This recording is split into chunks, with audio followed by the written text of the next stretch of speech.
안녕하세요. 죄덕분 주식분석입니다.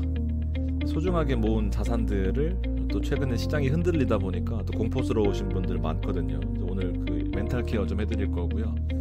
그리고 포트폴리오를 구축해야 된다라는 그런 관점에서 최근 시장을 바라봐야 되는 것도 공감하셨으면 좋겠습니다.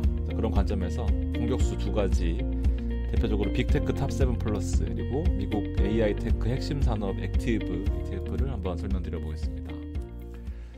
지수를 냉정하게 좀 살펴볼 필요가 있는데요. 지금 이틀 혹은 3일 정도 급락한 상황이거든요. 여러분들 급락한 것처럼 보이십니까? 아니면 큰 틀에서 뭐 4월부터 현재까지 놓고 보면은 뭐 일부 조정도 아니죠. 그냥 적당히 빠진 것 같은데 주식을 다 팔고 채권이나 예금으로 가야 될까? 아니면 뭐 어떻게 해야 되는지 시장을 좀 냉정하게 살펴보면 어닝 쪽에서 좀 이슈가 좀 있었습니다. 대표적인 종목이 팔란티어였고요. AMD나 뭐 아이온큐 같은 거, 그다음 D-Wave, 퀀텀 있습니다. 우리 SMR의 주요 종목인 컨스텔레이션 에너지 CG도 있었습니다. 뒤에 설명드릴 거고요. 두 번째 어닝은 우리 좋아하는 종목들 다 들어가 있습니다. 리게티 들어가 있고요. 오클로도 있네요. 코어위브도 있습니다. 그다음에 시스코 뒤에 설명 드릴 거고, 뭐 어플라이드 머티리얼즈나 플러그 파워, 서클 뭐 이렇게 있었습니다. 먼저 AI 테크 핵심 산업 액티브인데요. 보시면 상장하고 나서 잠깐 올랐다가 주가 급락해서 한 15% 가까이 밀렸어요. 자, 이런 엣지 자산들은요, 제가 뭐 자주 강조드리는 것 같은데 그냥 가만히 두시면은 오히려 힘들 수도 있습니다. 그래서 떨어질 때마다 일부 조금씩이라도 더 매수를 하셔야지 평균 단가가 맞춰지고 이제 한번 올라올 때 크게 움직이는 거거든요. 그러니까 목표 수익률을 정하는 게 아니라 이렇게 목표 변동률을 보실 필요가 있다라는 거죠. 보면 종목들이 다 매력이 있는 종목들이긴 한데 가만히 놓고 봐도 변동폭이 큰 종목들이에요. 그러니까 우리가 주로 보는 이 빅테크들은 밑에 포진되어 있고 나머지 종목들이 장기적으로 좀 성장 가능성이 있는데 현재로서는 좀 힘든 종목들이 많단 말이죠. 자, 먼저 실적 얘기를 해볼게요. 주가가 막 이렇게 오를 때 조정받는 역할을 3개월마다 결국에는 실적이거든요. 앞으로 성장성이 계속해서 좋아질 것 같다 그러면은 더 빨리 사야 되니까 주가가 더 많이 오를 거고요. 좀 주춤할 것 같다 혹은 잘 모르겠다 그러면 주가가 이렇게 많이 올랐던 종목일수록 변동폭이 커지는 건데 메타가 그렇죠. 지금 보면 이 두 가지 EPS가 있거든요. 지난 실적 발표가 10월 29일 날 있었는데 아무래도 워낙 좋은 종목이다 보니까 어닝 플레이 실적 발표 이전에 매수해 놓고 기다리신 분들이 많은데 주가가 지금 좋지는 못하다라는 이제 그런 상황인 거고 차이가 많이 발생해요. 이제 갭은 일회성 비용이 반영이 된 거고요. 얘는 일회성 비용이 반영이 안 된 거예요. 그래서 차이가 좀 많이 나긴 하지만 어쨌든 일회성 비용을 반영했더니 실적이 많이 안 좋게 나온 그런 상황인 거고, 자 보시면 아시겠지만 앞으로 오는 다음 분기의 어닝은 또 좋아질 것이다 라고 예측하고 있습니다. 참고해 보시고, 블룸에너지도 앞서 AI 핵심 산업 액티브의 주요 종목이긴 한데 이게 보시면 20불에서 140불까지 수직 상승했단 말이에요. 근데 보시면 실적이 마찬가지로 일회성 비용을 반영했더니 뭐 솔직히 반영 안 했어도 아직은 한 주당 얼마를 벌어야 될까를 살펴봤을 때는 갈 길이 좀 먼 그런 느낌인 거죠. 자, 그럼에도 불구하고 앞으로 성장 가능성이 커지고 있다라는 것이 사실 블룸에너지의 핵심이고요. 그러니까 지금으로서는 어닝이 좋지 않았지만 앞으로 성장 가능성이 있다 보니까 좀 장기적으로 투자해야 된다는 거고, 선제적으로 미리 올라간 것도 있지만 자, 앞으로 이 블룸에너지 같은 게 더 성장할 수밖에 없는 이유가 실제로 온사이트거든요. 이렇게 데이터 센터가 있으면은 이 데이터 센터 바로 옆에 딱 붙여가지고 전력을 공급할 수 있게 만들어주는 핵심적인 AI의 어떤 역할을 할 수 있는 업종이다라고 봤을 때 오클로랑 SMR이 주가가 너무 많이 올랐잖아요. 1000% 올랐고 500% 올랐으니까 이제 얘도 많이 오르긴 했는데 역할 자체가 달라요. 원자력이 그동안에 핵심적인 역할을 했고 단점이 너무 많다 보니까 점차적으로 소형화해서 모듈 형태로 필요한 만큼 갖다 붙여 쓰는 그런 개념이거든요. 자, 그럼에도 불구하고 열을 회전시키고 왔다 갔다 하는 그 터빈 운동에서 손실이 많이 발생한다는 거예요. 효율이 떨어진다라는 거죠. 그래서 이 효율이 높은 통과만 하면은 전기를 만들어주면서 손실이 거의 없는, 회전도 거의 없어서 효율적으로 전기를 공급할 수 있는 이 고체 산화물 연료전지가 어떤 시장의 또 패러다임을 좀 바꿀 수 있는 역할을 하지 않을까 싶어서 좀 자주 말씀을 드렸던 종목이고요. 문제는 양자 컴퓨팅이거든요. 지금 보시면 주가가 많이 올랐다가 코인도 마찬가지 많이 빠졌잖아요. 이렇게 또 이 장기적으로 봐야 되는 종목들이 주가가 좀 밀렸다 보니까 이런 핵심 산업 같은 거나 아니면 양자 컴퓨팅이나 주가가 급등할 수 있는 이 변동폭, 급락할 수 있는 변동폭도 마찬가지겠지만 이런 것들은 변동폭이 애초에 큰 종목이다라는 것을 알 필요가 있습니다. 너무 많이 빠져서 힘드신 분들은 한두 달 보는 것이 아니라 좀 길게 봐야 되는 거죠. 실제로 실적도 뭐 그렇겠지만 좋지는 않죠. 그런데 당연히 장기적으로 봐야 되는 업종이기 때문에 그냥 사놓고 내가 사놓고 그냥 가만히 있는 것이 아니라 일정 부분 빠질 때마다 조금씩 사야 된다라는 말씀 좀 드리고 싶습니다. 그래서 지금 트렌드 자체를 보면 앞서 이런 종목들이 왜 빠지냐를 보면 지금 트렌드 뉴스 보면 되게 다양한 게 많아요. 월마트 CEO가 갑자기 은퇴했다라는 얘기 나오고, 그다음에 이 스트래티지가 지금 가장 이슈인 건데 뭐 비트코인을 뭐 팔지 말자라고 하고 있는데 또 스트래티지 회사 자체는 또 비트코인을 좀 팔았다라는 그런 기사까지 있었습니다. 가격이 많이 떨어지다 보니까 이 비트코인을 담보로 회사채를 많이 발행했잖아요. 그래서 채권 발행한 것에 대해서 담보 가치가 떨어지다 보니까 결국에는 내 자산을 팔아서 갚을 수밖에 없는 그런 상황인 것 같고, 엔비디아는 이제 실적을 20일 날 앞두고 있거든요. 그래서 실적 관련된 얘기도 있고, 그다음에 가장 뭐 공매도 많이 친 종목은 찾아보니까 모더나거든요. 모더나는 뭐 주요 지수에 안 들어가 있기 때문에 상관없을 것 같고, 아무튼 이런 이슈도 많고요. 그다음에 여기 관세 이슈도 지금 그렇고, 중국도 경기 둔화가 되고 있다라는 기사 있고, 코인이 많이 빠졌고, 미국의 금리 인하가 뭐 12월에서 더 점차 밀릴 거다라고 하는데 이건 다 나와 있는 기사거든요. 크게 빠질 건 없는데 이제 기업들의 실적들이 약간은 좀 문제인 건데, 어쨌든 이렇게 많은 이벤트들이 산적해 있다 보니까 당장 먹고 사는 문제부터 해결해야 된다라는 거죠. 왜냐하면 이런 앞서 보여드렸던 것들은 좀 장기적으로 미래 먹거리에 투자하는 거니까 일단 요거부터 해결하고 나면은 또 하나씩 해결될 때마다 또 크게 오를 거거든요. 그래서 꾸준하게 적립식으로 매수하는 것이 좀 효과적일 것 같다라는 생각이고, 되게 좋은 인사이트가 하나 있는데요. 자, 경기 둔화의 시그널입니다. 자, 뭐 저도 십몇 년 동안 이 업계에서 있지만 경기 둔화에 대한 두려움은 항상 있는데, 막연히 어떤 기사 하나에 흔들리고 누군가를 이렇게 투자 권유를 하고 하기가 힘드니까 늘 이런 시그널에 대해서 인사이트를 공유하려고 좋은 자료들을 많이 보거든요. 이거는 95년과 2000년도에 어떤 흐름을 하나증권에서 레포트를 낸 건데요. 보시면 2000년도를 주름 잡던 HP나 시스코, IBM 같은 것들이 있거든요. 이제 금리 인하 전후이긴 한데 실제로 보면 영업이익률이 가장 중요하다라는 얘기를 하고 있습니다. 인텔이 잘 나가다가 영업이익률이 급락하는 모습 보였고, IBM도 마찬가지예요. 그러다 보니까 영업이익률이 떨어지는 기업들은 주가가 IBM -7%, 인텔도 잘 나가다가 주가가 떨어지는 모습 보였거든요. 그러니까 영업이익률의 둔화가 결국에는 이제 시그널이다라는 얘기를 하고 싶은 것 같아요. 물론 금리도 엮여져 있지만.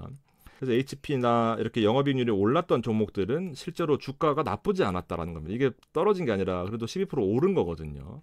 이렇게 살펴볼 필요가 있고, 영업이익률이 시스코가 이때부터 급락했거든요. 이제 2000년도하고 10월 달인 것 같은데 2000년도 10월 달 영업이익률이 떨어지는 추이 보이잖아요. 그러면 여기서부터 시스코가 급락하는 모습 보였다. 상대적으로 마이크로소프트는 좀 덜 떨어지긴 했는데 어쨌든 좀 덜 떨어지는 모습으로 떨어지고, 영업이익률의 둔화 시그널이 나오고 나서부터 빠졌다라는 그런 얘기를 하고 싶은 것 같습니다. 그래서 여기 보면은 좀 늦게 빠졌잖아요. 시스코는 더 늦게 영업이익률의 하락이 포착되었다라고 생각하시면 될 것 같아요. 그래서 영업이익률이 중요하다라는 측면에서 결국에는 소프트웨어의 대장들, 그다음에 하드웨어의 대장들 살펴볼 건데, 소프트웨어 대장은 팔란티어로 뭐 일단 큰 예시를 가지고 왔는데 실적이 좋아요. 그리고 앞으로도 좋을 것이다라는 거고, 자, EPS는 한 주당 얼마를 벌어올 거냐인데 계속해서 좋을 거고 한번 주춤하겠지만 좋아질 것이다라는 겁니다. 물론 성장률 자체는 워낙 고성장을 지속해 왔기 때문에 뭐 계속해서 크다라고 보기는 어렵지만 이건 사실 코귀기죠. 코에 걸면 코걸이고 안 좋게 보면 또 안 좋게 볼 수 있으니까 실제로 이제 EPS가 어떻게 증가하고 있는지를 좀 살펴볼 필요가 있다라는 측면에서 이건 예상치이고요. 그러니까 한 주당 얼마를 벌어왔냐 예상치고요. 실제 나오는 실제치예요. 실제치고 예상치고. 그동안은 사실 별 볼 일 없었습니다만 주가가 폭등하던 시기에는 갑자기 엄청나게 성장하는 모습 보여주고 있습니다. 예상치보다 50%, 예상치보다 62%나 오르면서 이때부터 주가가 폭등한 거거든요. 팔란티어 주가가. 연간으로 봐도 25년, 26년, 27년이에요. 0.52. 숫자가 가늠이 잘 안 되시겠지만 26년에 보면 0.79 40% 성장합니다. 그다음에 1.2니까 거의 뭐 50% 성장한다라고 보시면 되죠. 예측치긴 하지만 어쨌든 뭐 근거 없는 데이터는 아닐 거예요. 이게 나스닥 홈페이지에 있는 자료거든요. 살펴볼 필요가 있고, 그다음에 뭐 연간으로, 아니 이건 분기입니다. 분기로 봐도 한번 주춤한다 아까 보셨죠. 그 다음부터 계속 성장한다, 분기별로. 그러니까 분기별로 실적이 성장하고, 앞서 보여드렸던 영업이익 측면에서 영업이익률 살펴보기 전에 한 종목만 더 보여드릴게요. 무슨 종목일 것 같습니까? 뭐 이렇게 올라가고 있는데 뭐 성장폭 자체가 작아 보이지만 마찬가지로 EPS거든요. 한 주당 얼마를 벌어올 것인가, 1.17. 엔비디아는 아직도 성장이 고픈 것 같습니다. 계속 돈을 벌어올 것 같다라는 생각이고요. 실제로 더 중요했던 게 아까 애널리스트가 작성한 자료처럼 실제 영업이익률이거든요. 영업이익률 보시면은 2024년 10월부터 이렇게 넘어갈 거예요. 이건 엔비디아입니다. 최근 자료고요. 이제 11월 20날 실적 발표가 예정되어 있는데 62, 61 한번 떨어졌다가 다시 60입니다. 이제 60에서 한 70 사이 나올 거로 예상하고 있는데, 앞서 주가가 떨어지고 경기 둔화의 신호라고 봤던 그 영업이익률, 2000년도에 IT 버블 터지기 전이었잖아요. 그러니까 지금처럼 막 버블인데 터지는 신호는 결국 영업이익률의 둔화다라는 거잖아요.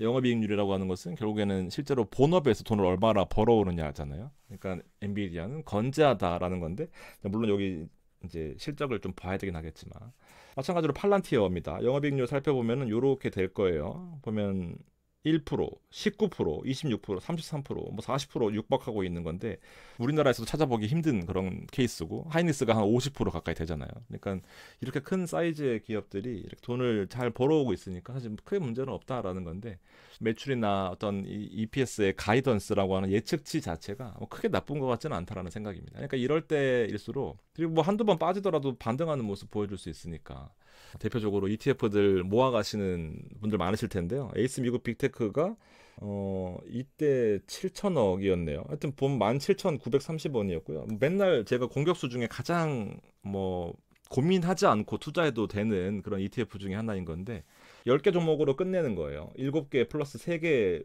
메이저와 마이너를 이제 오락가락 하면서 왔다 갔다 하면서 10개 종목으로 집중하는 컨셉인 건데, 결국 빅테크가 다 들어가 있으니까 시장을 주도할 수 있는 그런 힘이 있는 종목인 거죠. 뭐 오늘 다시 보니까 이게 거의 1조가 육박하고 있습니다. 제가 찍은 것들이에요.